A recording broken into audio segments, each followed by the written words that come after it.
Assalamualaikum warahmatullahi wabarakatuh. Alhamdulillahirabbil alamin wa bihi nasta'in wa ala umuri dunya waddin. Wassalatu wassalamu ala asyrafil anbiya'i wal mursalin wa ala alihi wa sahbihi ajma'in, amma ba'd. Pertama-tama kita panjatkan puji syukur kehadirat Allah Subhanahu wa taala yang masih memberikan kita nikmat sehat, nikmat taufik hidayah dan inayah, dan nikmat paling besar adalah iman dan Islam. Selawat serta salam tak lupa kita sambungkan Nabi besar kita, Nabi Muhammad SAW, dan semoga kita mendapatkan syafaat di hari akhir nanti. Amin ya rabbal alamin. Yang kami hormati Bapak Haji Kaslimato Sarjana Hukum, yang saya hormati Bapak Haji Dr.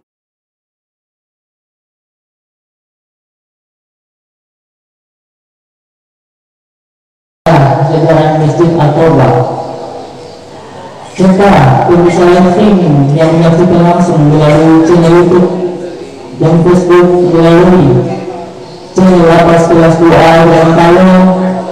Semoga kita selalu dalam lindungannya. Amin ya rabbal alamin. Dengan memohon ridho Allah Subhanahu wa taala, kita buka bersama-sama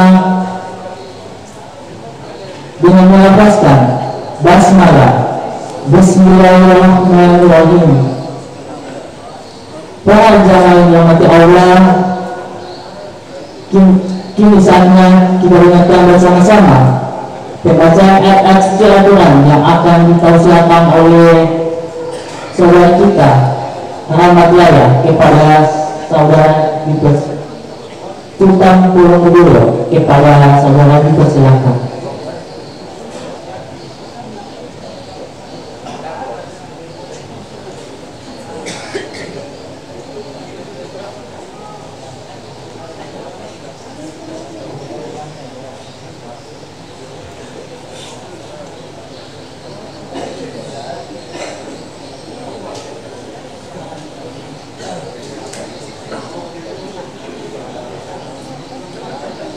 Assalamualaikum warahmatullahi wabarakatuh.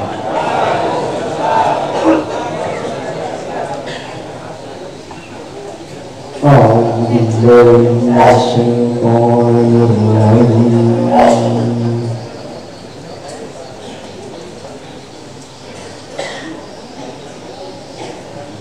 Bismillahirrahmanirrahim.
وكان له ثمر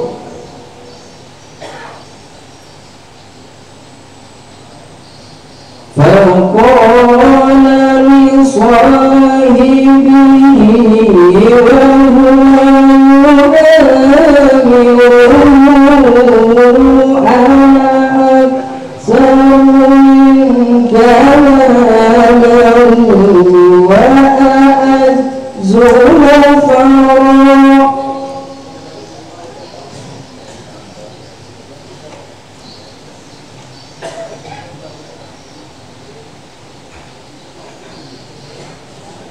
ودخل جنته وهو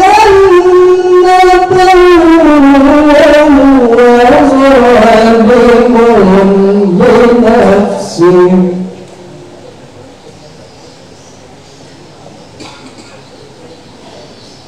قال ما أظن أن تبيد هذه أبدا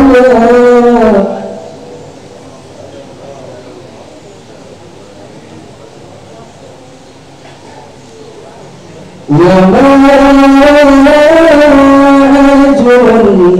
الساعة قائمة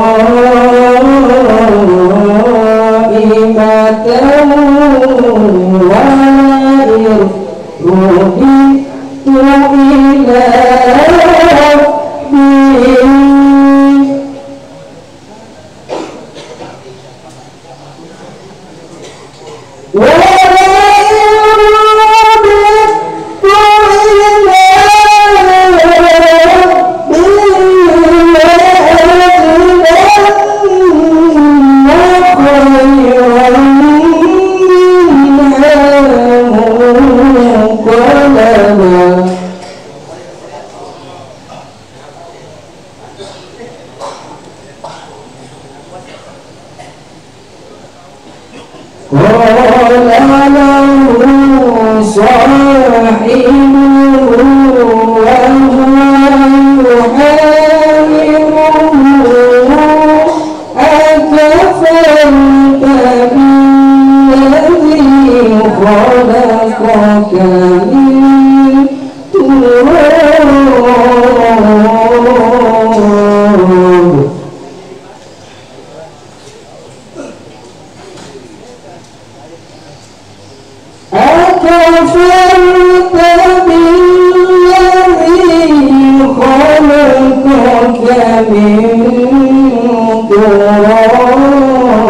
ربي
Wassalamualaikum warahmatullahi wabarakatuh.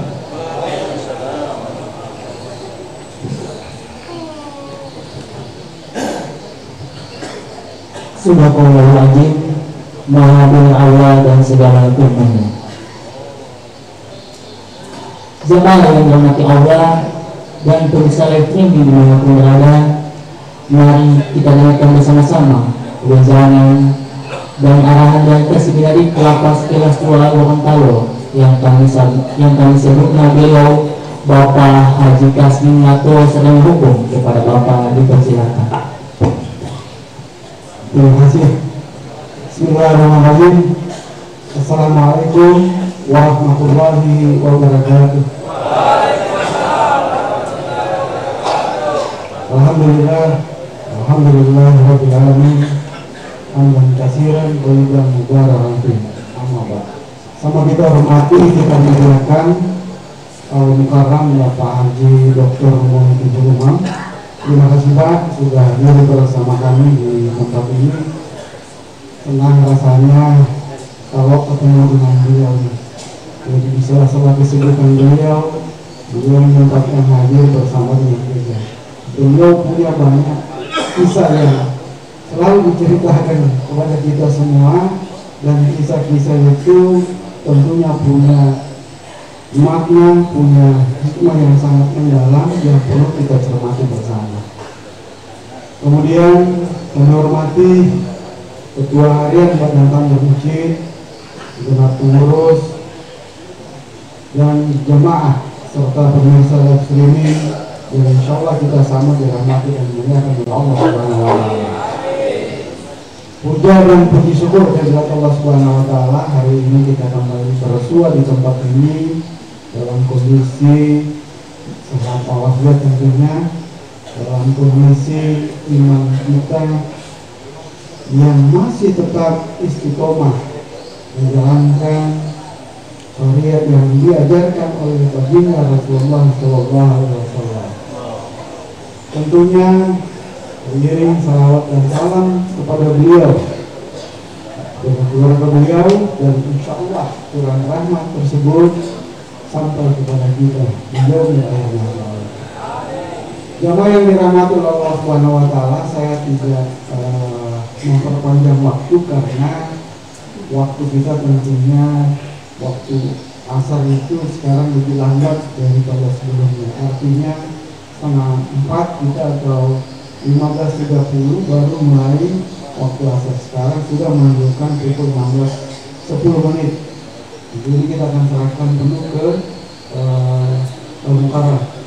Namun beberapa hal perlu kami sampaikan, bahwa rencana hari ini kita akan melakukan pengakuan terhadap imam yang baru saja terbitkan SK-nya, namun kita geser insya Allah hari Kamis. Dan kami sampaikan juga bahwa pengurus badan takmir untuk 2025 sudah ditandatangani ke lapas dan siap untuk bekerja di tahun 2025. Namun agenda terbesar kita adalah di bulan Januari ini adalah peringatan Isra dan Nabi Muhammad SAW. Nah, untuk itu kepada jamaah sekalian mohon dukungannya terhadap kegiatan tersebut yang insya Allah akan kita laksanakan secara nasional dan secara tradisional. Insya Allah di pekan kedua, artinya di pekan terakhir bulan Januari, karena jatuhnya tanggal 27, maka insya Allah kita akan rencanakan di tanggal 30 hari Kamis, dilanjutkan tradisionalnya pada malam hari di malam Jumat. Saya kira mungkin itu sekedar pemberitahuan dari kami. Terima kasih Pak Ustaz, terima kasih semuanya yang sudah hadir di tempat ini untuk mengikuti kegiatan pembinaan agama. Saya akhiri. Assalamualaikum warahmatullahi wabarakatuh. Waalaikumsalam warahmatullahi wabarakatuh. Apa yang disampaikan oleh Kasih Nabi, semoga kita semua bisa, Waalaikumsalam warahmatullahi wabarakatuh. Semoga apa yang disampaikan oleh Kasih Nabi bisa bermanfaat bagi kita semua. Zaman yang dirahmati Allah, kini saatnya kita datang bersama-sama ceramah pada sore hari ini yang akan ditausiahkan oleh Bapak Haji Dr. Jurumam. Kepada Bapak dipersilakan.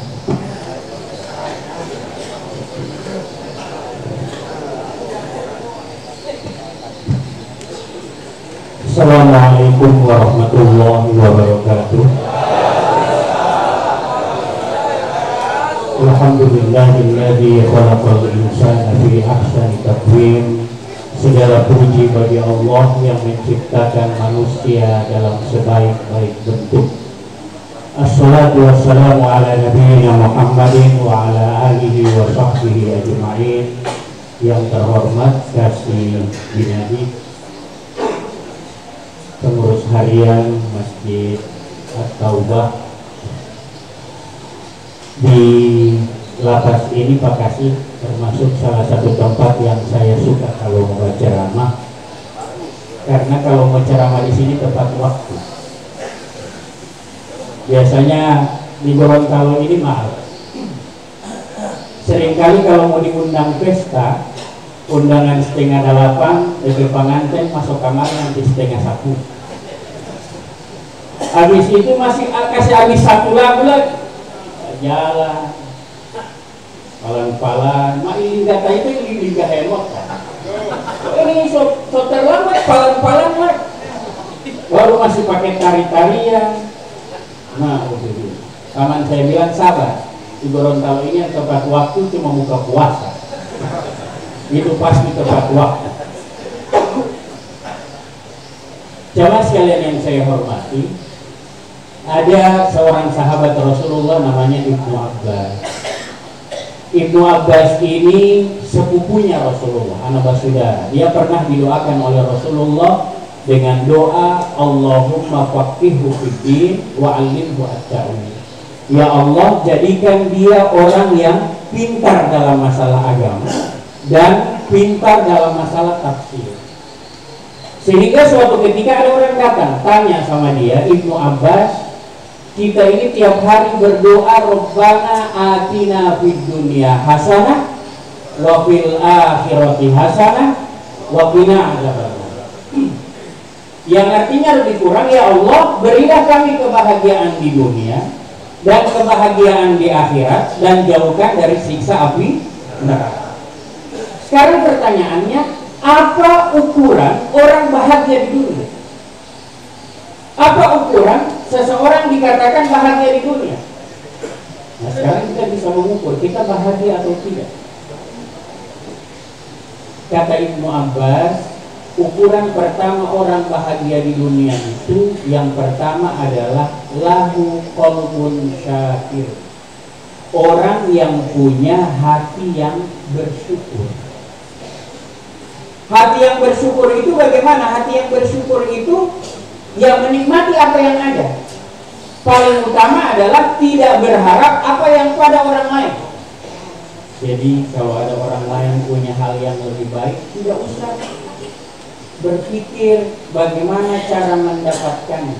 Kenapa? Karena di kita ini sudah banyak hal yang belum kita syukuri. Cara melatih hati yang bersyukur itu bagaimana?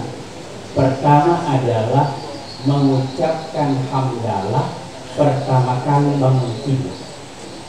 Bersyukur pertama kali bangun tidur. Bangun tidur itu sebuah kenikmatan yang besar, karena tiap hari itu ada orang yang tidak bangun. Tidak semua orang bisa bangun pagi. Makanya dalam sebuah sosial eksperimen itu ada orang mau dikasih sejumlah uang. Dia tanya, kamu saya kasih uang 100 juta mau? Oh mau, tapi besok pagi saya tidak mau bangun. Kira-kira ada yang mau? Biar 10 miliar, baru saya tidak mau bangun. Pokoknya dulu.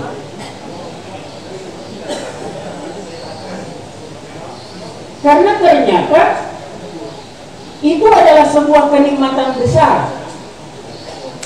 Orang yang bersyukur itu dia punya banyak perbedaan dengan orang tidak bersyukur. Orang bersyukur itu, saya kembali ke yang tadi dulu, ketika bangun tidur itu kan Rasulullah sudah mengajari kita doa. Apa doa bangun tidur? Allahumma barik lana. Apa doa makan itu? Alhamdulillahilladzi ahyana ba'da ma amatana wa ilaihi. Masih lebih bagus doa makan daripada doa masuk WC. Bangun-bangun subuh doa masuk WC. Jadi bersyukur itu menjadikan kita orang yang bersyukur. Orang yang bersyukur itu bapak-bapak sekalian, hadirin jamaah sekalian, orang yang bersyukur itu menjadikan hidupnya optimis. Dan orang yang tidak bersyukur ketika di hari itu yang dia pikirkan adalah tantangan. Jadi ketika bangun tidur semua ini pol. Tapi ketika orang bersyukur, dia melihat hari itu adalah sebuah peluang. Alhamdulillah Allah masih kasih bangun tidur, masih bisa bernapas, masih bisa menyapa orang-orang, masih bisa sholat, masih bisa baca Quran. Itu sebuah kenikmatan. Tapi kalau orang tidak bersyukur, orang kalau bersyukur, mau ada masalah sebesar apapun tidak akan jadi masalah bagi dia. Tapi kalau orang tidak bersyukur, masalah sekecil apapun akan dia keluhkan. Maka kita ini semua hari ini berkumpul hari ini, alhamdulillah, segala puji bagi Allah. Orang kalau tidak bersyukur, masalah sekecil apapun jadi masalah besar. Dan kalau tidak bersyukur, apa yang ada pada orang lain itu terlihat nikmat, apa yang ada pada diri dia tidak nikmat. Makanya saya sering kasih ilustrasi ke anak-anak mahasiswa itu anak SD. Dapat dia orang so pakai putih dongker, so suka cepat lulus SD, so suka SMP. Begitu dia so SMP, dapat dia orang pakai putih abu-abu, so suka cepat SMA. Begitu dia so SMA, dapat dia orang pergi di kampus, tidak pakai seragam, tidak tiap hari, so suka jadi mahasiswa. Begitu jadi mahasiswa, ya Allah, banyak tugas, dosen killer, mana lagi ini ibu kos jahat, baru terlambat 2 jam bayar kos dia sejaga usir. Banyak persoalan. Saya tanya ke mahasiswa, jadi kalau sekarang suka apa? Suka jadi SD ulang Pak. Kenapa? Ternyata SD itu senang. Persoalan terbesar dalam hidup cuma PR matematika. Kenapa? Masuk kelas, PR matematika belum selesai, seolah-olah dunia sukses. Karena ternyata apa masalah yang di orang lain itu juga belum tentu di kita. Kalau ada orang, maaf bapak-bapak, kalau ada orang kalau ketemu dengan kita kemudian suka bilang ngana sanang ya. Kalau jaga bilang ngana sanang, itu artinya orang tidak bersyukur. Bahwa cuma orang lain yang kanan, tidak bisa melihat orang lain. Padahal ketika ada orang lain dapat nikmat, Allah mengisahkan di dalam surah Ali Imran itu, Itu kullama dakhala Zakaria, tiap kali Zakaria itu pamannya Maryam masuk ke mihrabnya Maryam, selalu ada makanan kan enak-enak. Nabi Zakaria tanya, Maryam, ini makanan dari mana? Kata Maryam, ini dari Allah. Dalam ayat selanjutnya dijelaskan apa? Hunalika da'a Zakaria. Ketika Zakaria melihat nikmat yang ada pada Maryam itu, Zakaria berdoa. Para ulama tafsir mengatakan salah satu waktu terbaik untuk berdoa adalah ketika melihat ada orang dapat nikmat. Jadi kalau ada orang dapat nikmat, tidak usah hitung-hitung. Dia dapat dari mana itu? Terima maaf, soal kubu kan masih tetap tidak kayak main penduduk. Tidak usah. Maka subuh poli jangan malah tidak usah. Ketika kita melihat orang lain dapat nikmat, yang kita lakukan adalah berdoa. Karena saat orang lain dapat nikmat, kita melihat nikmat orang lain, saat itulah waktu yang terbaik untuk berdoa. Jangan iri. Ada cerita tentang seorang istri, tetangga sabala beli kulkas, ya Allah minta dari tua beli kulkas rasa. Tetangga sabala bikin pagar beton, dia minta dari tua bikin pagar lagi. Tetangga sabala rehab rumah, dia paksa lagi di tua rehab rumah. Tetangga sabala bikin pesta, dia tidak minta apa. Ternyata pesta sabala itu tetangga sabala kawin pula. Malah di tua tanya jam itu pesta ya Allah.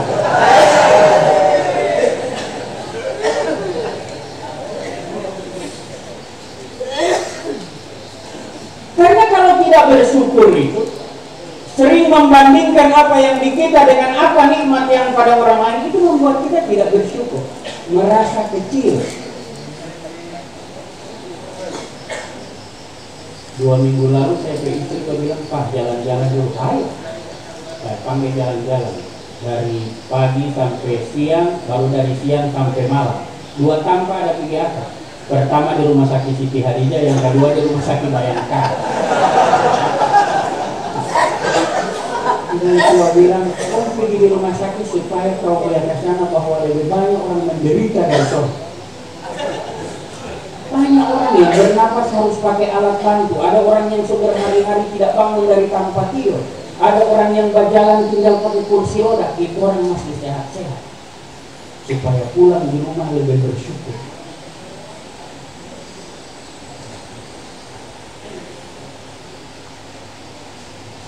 Jenguk orang sakit, itu bikin kita, ada teman yang sakit, kita jenguk, kita doakan, itu sudah lebih baik. Banyak orang yang mau ajak, mau jenguk orang sakit, kan tidak ada yang boleh mau bawa. Apa mau bawa? Mau bawa makanan. Orang sakit tidak boleh makan. Itu mau bawa ke sana makanan, itu tak mengotot humot-humotnya, buat ada tak kalau mati. Jadi kita datang saja mendoakan, itu sudah lebih baik. Jangan Allah membawa orang sakit sudah kasih takut. Sakit apa? Atau malah diledek. Maaf. Ini kalau tinggal di satu komplek begini, kadang-kadang juga saya ingat dulu di pesantren itu suka meledek. Kalau sakit apa? Panas dingin. Yang banyak dia atau dispenser ini panas dingin. Suka diledek kadang-kadang.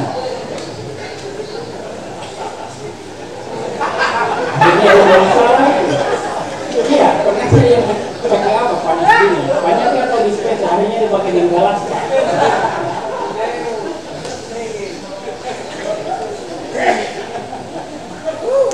Jadi ketika melihat kenikmatan pada orang lain, itu kita harus berdoa. Dan ketika melihat kesulitan pada orang lain, itu yang harus kita syukuri bahwa kita tidak sesulit. Ada sepasang suami istri berjalan kajian hujan-hujan, berjalan cuma pakai payung daun pisang. Sama dengan dulu. Ya, kalau Bumi Mesa Pak ya, antara orang dulu.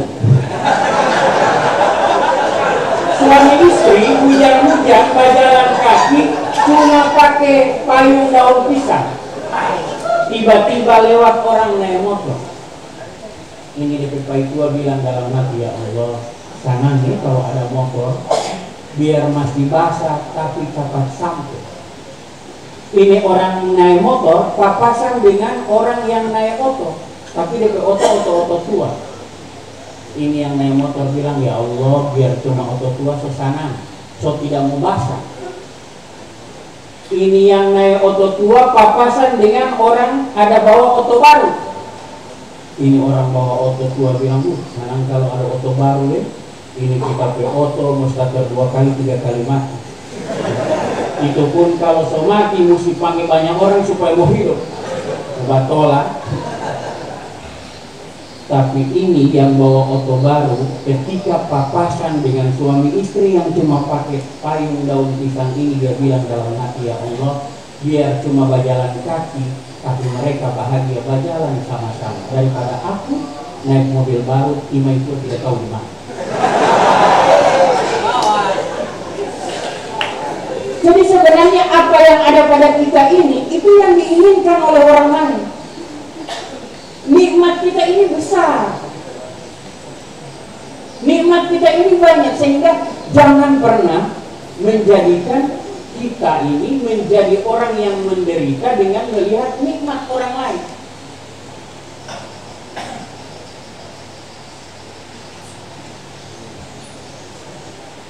Itu kalau lagi jalan itu, maaf bapak-bapak sekalian, kalau sekarang itu rata-rata kalau di daerah kota sini ini padi-padi itu semenguning.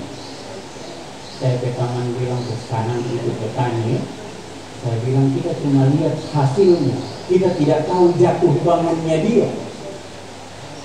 Bagaimana dia menabur bibit, bagaimana dia menanam, bagaimana dia merawat, kita tidak pernah tahu. Kita hanya melihat hasilnya orang-orang.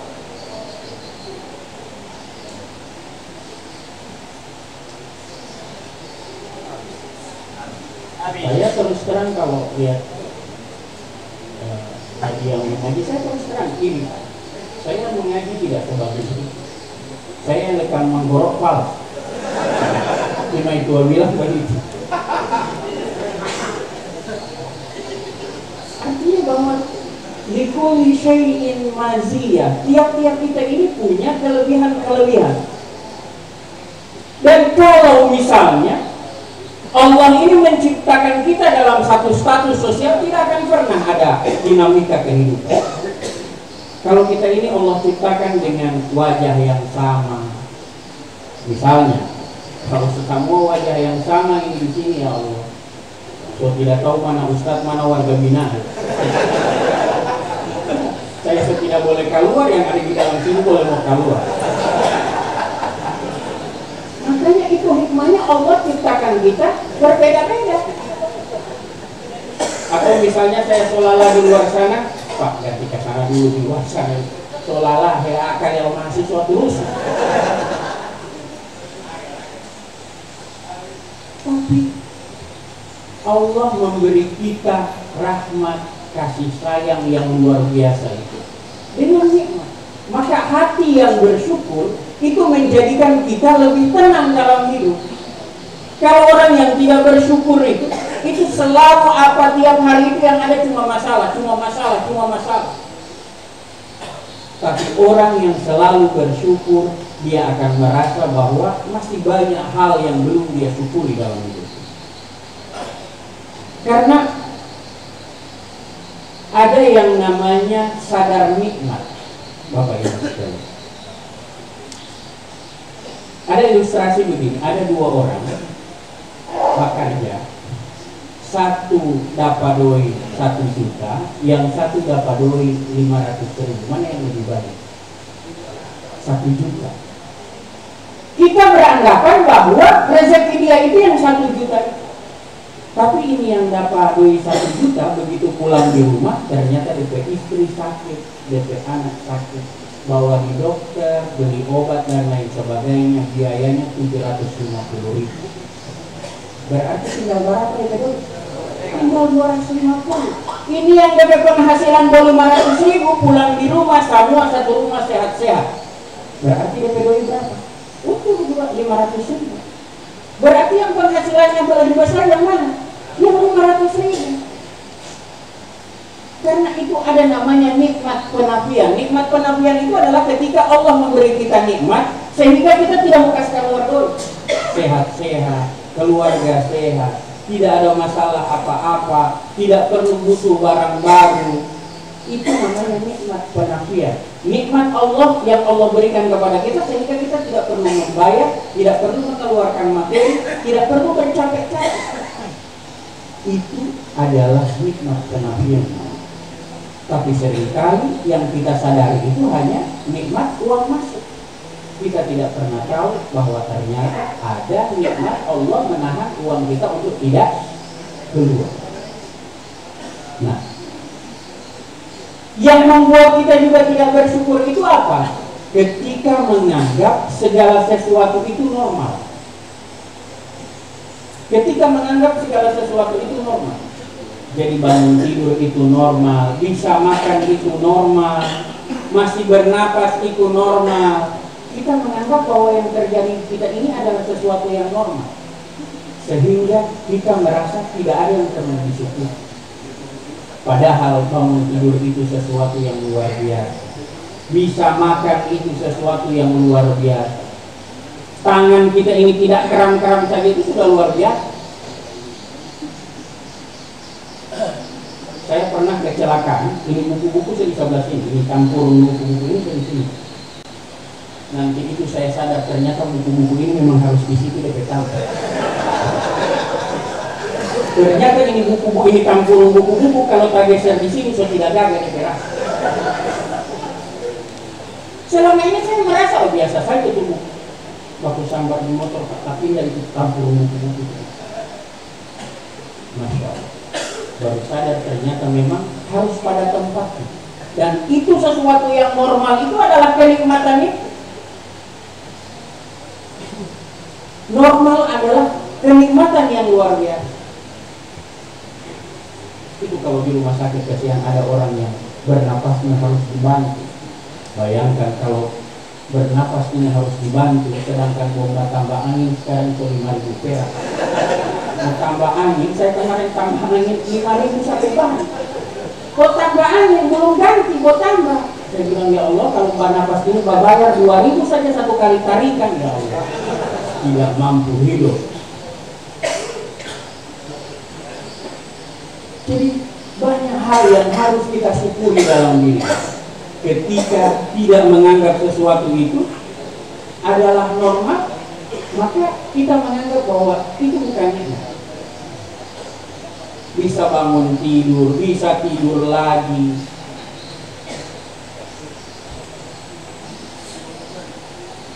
Saya sering bilang ke teman-teman saya, ya Allah, kita ini luar biasa. Kalau jalan-jalan di kota-kota besar itu, kan ada orang yang cuma tidur di emperan-emperan toko. Emperan-emperan toko, tidur di gerobak, bisa tidur nyenyak. Saya ke teman bilang, nah tidur sana orang tidak bersyukur. Kenapa di emperan toko mau tak tidur nyenyak? Dia bilang kita di rumah seringkali tidak mau tak tidur. Bagaimana mau tak tidur? Baru berjalan ke sana ke kamar, sana ini spring bed masih 5 kali musim. Bangunin ke sana di spring bed, ya Allah, cuma lampu kristal dulu 5 itu di bahaya. Jadi itu yang bikin tidak nyenyak tidur. Jadi ketika kita menganggap bahwa apa yang ada pada kita ini normal, itu yang membuat kita tidak bersyukur. Dan sering memimpikan apa yang ada pada orang lain. Lihat petani itu sana, tukang bengkel itu sana, kenapa hari-hari terima doi? Kamu mau dapat rasa bengkel bocor ban 2. Bocor ban 2, di muka 1, belakang 1. Baru ada teman minta Pak buka tampal ban. Masih sore-sore dia so gantung itu yang tampal ban. Pagi-pagi dia baru hari pertama mau buka, belum minum kopi, apa damtrek coba parkir. Damtrek yang bocor DP ban yang di dalam. Lalahai sopir, dia bilang, "Om mau tampal ban." Dia bilang, "Yang mana?" "Sana yang di dalam." Itu ban yang tergantung itu tak tulis tampal ban, langsung diambil, dia bawa, "Tidak, Bu, anak bermain."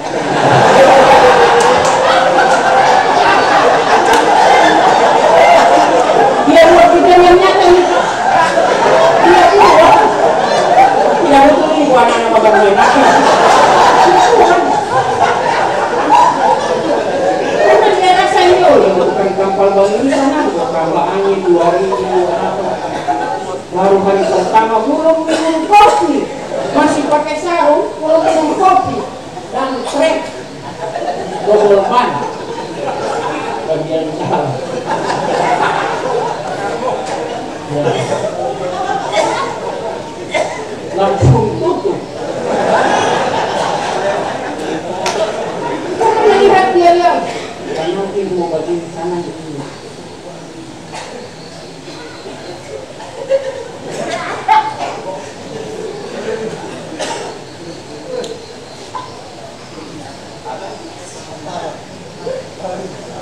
Karena sekali lagi, jangan pernah memimpikan apa yang ada pada orang. Saya sudah hampir 2 tahun terakhir ini piara bebek. Piara bebek. Terus terang piara bebek. Itu ya, serius. Saya alhamdulillah Pak Kati, saya beternak bebek. Jadi satu periode itu di rata-rata 1.500 sampai 2.000 ekor. Saya bilang, Pak mahasiswa, lebih baik kita urus bebek daripada mau satu kalah. Ini mahasiswa Pak cuma 40 orang, mau bilang ke kiri, orang ke kanan sama. Ini bebek, saya bilang tidak perlu, saya mau bilang kiri kanan, cuma angkat tangan begini, saya bilang ke sana sama. Saya bilang lebih baik saya berurusan dengan bebek daripada berurusan. Karena ternyata tidak ada yang mudah memang. Tapi orang mau kasih makan ini yang 2.000 ekor, ya Allah, ya kayak kasih makan mahasiswa. Pernah kakak saya datang di kanan, kita ngobrol, ada ini konga satu karung basah ada tumpah. Belum 2 jam itu konga habis. Saya ke kakak bilang, "Mau beli tuh konga mati, mau beli tuh." Ada satu tolong ini konga. Jadi semua orang punya tantangannya. Tidak ada yang mudah, tidak ada yang mudah. Semua orang Allah itu tetapkan ujiannya masing-masing. Dan tidak ada yang Allah berikan ujian kecuali memang dalam kesanggupannya untuk menahan ujiannya. Anak SD tidak mungkin akan diuji dengan soal-soal mahasiswa. Dosen saja tahu ukurannya. Saya pernah waktu kuliah, waktu mau bimbingan dengan dosen saya duduk Pak Andri, tiba-tiba yang keluar kamar dari dalam ruang dosen ini kusut ke muka. Memang berarti tidak ada pengalaman di dalam. Keluar kamar huto-huto, pokoknya pucat. Keluar kamar ini. Begitu saya masuk, pembimbing saya bilang begini, Anda mahasiswa S3 ya? Iya Pak.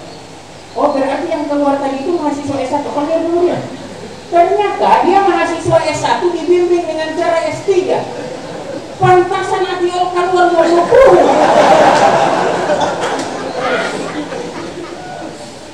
Begitu dia bilang, "Mas maaf ya," dosen saya bilang, "Maaf ya Mas ya, saya bimbing ini sebentar." Kalau kamar dia habis segar-segar, ketawa-ketawa. Ternyata tadi dia ujian karena dia diuji dengan S3, dikasih bimbingan model S3. Dan Allah tidak menguji kita dengan hal-hal seperti itu. Allah kadang menguji kita dengan hal-hal itu ya sederhana, bagaimana kita menyikapinya. Saya janjian dengan dosen saya itu, dosen saya itu dipanggilnya Romo, dia seorang pendeta Katolik. Saya mau datang pada DP rumah, saya kalau janjian dengan dia 3:30, saya mau sholat asar di dekat-dekat situ. 3:30 saya sudah di rumahnya, dia sudah menunggu di ruang tamu. Pernah suatu ketika saya datang, 3:30 dia masih ada dulu di oto di jalan. Ternyata ada trek yang bongkar muatan di depan DP gerbang. Ada toko di sebelah rumahnya, ada bongkar muatan. Begitu ya mungkin hampir setengah jam, jam 4 sudah di rumahnya, terus dia yang minta maaf ke saya, Mas Umar maaf agak terlambat tadi ada trek parkir di depan gerbang rumah. Saya bilang Romo tidak marah, orang parkir di muka gerbang rumah begitu. Dia bilang tidak, dia kalau tidak punya kepentingan tidak mungkin dia berhenti. Saya mengalami itu Pak di JDS, boleh maaf ini kalau ada orang di JDS. Saya ke taman, ada turun dari oto, ada singgah di warung, pilih rokok. Saya yang bawa oto, saya tidak tahu ini oto ini ada berhenti di muka Pak orang ke gerbang. Nah, namanya tahu walau beda, dia bilang apa? Wih, mesin ini matau. Ya Allah, saya tidak bisa bayangkan mati orang masih mesin ini. Jadi tinggal bagaimana menghadapinya. Kadang-kadang hal-hal kecil yang membuat kita emosi, marah besar, itu karena kita tidak bersyukur dengan hal-hal yang ada pada kita. Kemarin ada kejadian Habib Nurmar, apa itu? Nurmar Gedong diusir turun dari pesawat gara-gara dia masuk pindah tanpa tidak mau. Itu Habib, kalau cuma dia mau ngaku ya Allah juara dunia tidak pernah kalah, mungkin mau dia rukuk gitarnya terbangkan dengan security, tapi dia menganggap bahwa itu bukan persoalan besar. Maka kita ini sebenarnya punya banyak hal yang harus kita syukur. Yang kedua, ciri orang yang bahagia di dunia kata Ibnu Abbas adalah huwallazi tafaqaha fiddin, orang yang mau belajar agama. Belajar agama ini tidak ada batasan umurnya, bapak-bapak sekalian, jamaah sekalian. Belajar agama itu tidak ada batasan umur. Saya sampai sekarang masih tetap belajar, karena persoalan-persoalan agama itu dengan modernisasi yang ada tetap jalan juga. Banyak hal-hal yang baru yang berkembang. Misalnya, apa hukumnya jual beli online? Ada jamaah saya tanya kemarin, Ustaz, haram saja ini jual beli online. Kenapa ini? Saya kemarin ada beli gamis sampai kemarin mau karong. Maksudnya ibu mau ada lupa tuan atau khawatir, tidak sesuai dengan gambar ini.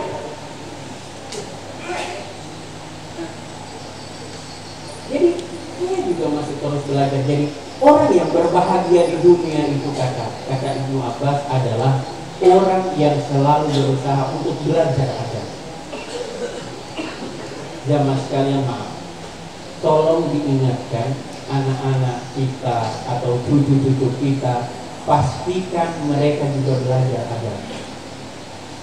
Saya 3 minggu lalu menguji mahasiswa Pak baca Quran, lebih dari 90% tidak tahu baca Quran. Jadi kalau mata kuliah agama di saya itu harus menguasai 3 hal untuk bisa lulus. Pertama bisa baca Quran, kedua hafal sholat, doa-doa sholat, dan yang ketiga hafal doa sholat jenazah.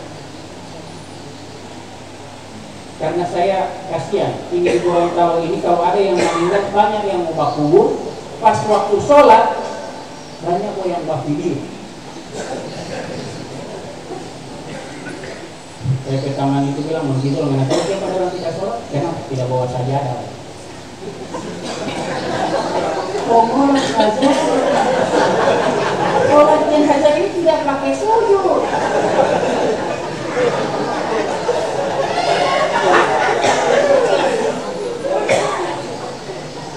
Dan harus lancar, dan itu maaf, lebih dari 90% tidak bisa baca Quran mahasiswa.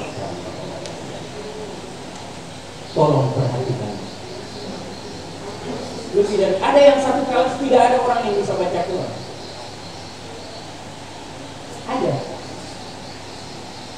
Ada yang DP baca sholat jenazah tak putar-putar. Allahumma firlahu warhamu, Allahumma firlahu warhamu, Allahumma firlahu. Woi, jenazah sampai deh. Kalau DP sholat jenazah sampai. Apa tahu jenazah sampai lampu kemarin nanti balik ya.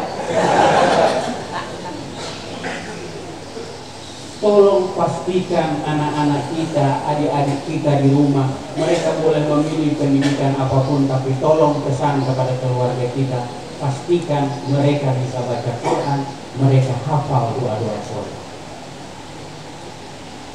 Maaf, orang muslim maaf, dia mencuri, dia berzina, dia tidak kafir, tapi ketika dia tidak sholat, dia adalah kafir. Sesuatu yang membedakan antara kita dengan orang kafir itu cuma sholat. Maka biasanya orang tidak suka sholat, anak-anak kita itu tidak mau sholat. Pertama alasannya itu tidak hafal doa-doa sholat. Coba kita kalau punya anak, hari ini kita meninggal di sana, kira-kira anak-anak kita sudah ikut mensolatkan kita atau tidak? Anak-anak bisa ikut sholat atau tidak? Saya sering mendapati ada orang meninggal, Pak. Saya datang ke ruang jenazah itu, ke kamar keluarga itu yang biasanya tempat jenazah, tidak ada yang mengaji, cuma putar HP. Banyak. Nauzubillah, jangan sampai kita dan keluarga kita nanti seperti ini. Maka kita ajak. Karena makanya Ibnu Abbas bilang salah satu ciri orang yang bahagia di dunia itu adalah tafaqquh fiddin, orang yang tidak pernah berhenti untuk selalu belajar agama. Saya kira sesederhana ini yang bisa saya sampaikan. Mudah-mudahan kita semua tetap sehat, keluarga kita juga di rumah dalam keadaan sehat, anak-anak kita nanti menjadi anak-anak yang berbakti, kita semua diistiqomahkan dalam kebaikan, dan Allah wafatkan dalam keadaan husnul khatimah. Saya mohon maaf apabila ada yang kurang berkenan. Wallahu musta'an wa ala man ittaba'a salam. Wassalamualaikum warahmatullahi wabarakatuh.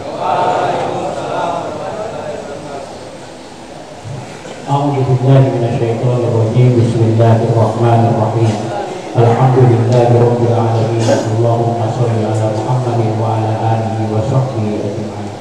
Allahumma inna nas'aluka ridhoka wal jannah wa na'udzubika min sakhatika wan nar. Allahumma ya Allah, kami berharap ridho dan surga, dan kami berlindung kepada dari murka dan neraka. Allahumma ya Allah, ampunilah segala dosa kami, ampunilah segala dosa kedua orang tua kami, ampunilah segala khilaf kami. Untuk orang tua kami yang telah wafat, jadikanlah kuburan mereka seperti taman di antara taman. Ya Allah, berikanlah perlindungan hidup kepada keluarga kami, kepada anak-anak kami. Sehatkanlah selalu kami dan keluarga kami. Jauhkanlah kami dari segala cobaan yang tidak mampu kami menanggungnya, dan berikanlah kami jalan keluar dari segala masalah yang kami alami. Ya Allah, jika ada di antara kami atau keluarga kami yang sedang sakit, angkatlah penyakitnya, berilah kesembuhan yang sempurna. Jika ada di antara kami dan keluarga kami yang dalam kesulitan, maka bukakanlah pintu kemudahan untuknya. Rabbana hab lana min azwajina wa dzurriyyatina qurrata a'yun waj'alna lil muttaqina imama. Rabbana atina fid dunya hasanah wa fil akhirati hasanah wa qina adzabannar. Subhana rabbika rabbil izzati amma yasifun wa salamun alal mursalin walhamdulillahi rabbil alamin.